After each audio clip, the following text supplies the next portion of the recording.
Hello friends, this is Holmes, a first-time farmer over 50. Welcome to the homestead. So we are taking a look at the end of day 2 here on section 5 in the northeast pasture. So got quite a bit accomplished today, more than I had anticipated, so that's always a good thing. So had a few minutes left over, so took down these cedar trees, cut them up. Down this little tree here. Normally I would have let it stay, but it was just too close to this white oak right here, so that's the reason why it had to go. And so yeah, I'll get all this cleaned up here in a couple of days. So here's the top part where I did the wee whipping of the Kentucky 31. A lot of that, and then right around here, right around these two cedar trees, there's a lot of honeysuckle, and I took care of that a couple days ago.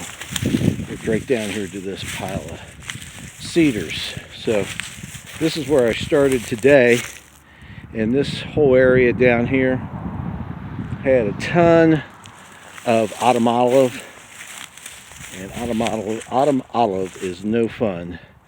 It is covered in thorns, and stuff grows back at a crazy rate.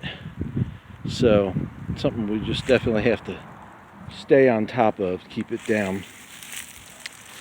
But as I was clearing here, I was very pleasantly surprised to notice all the Kentucky 31 that's growing down through here. Again, I apologize for the wind. Very windy day today.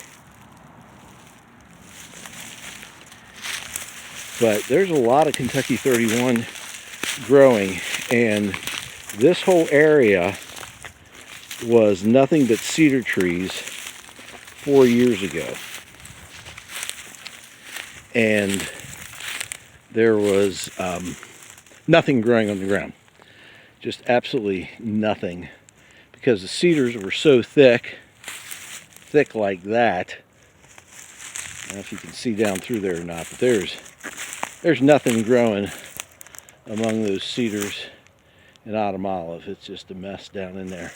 And that's the way this all looked up here just a few years ago.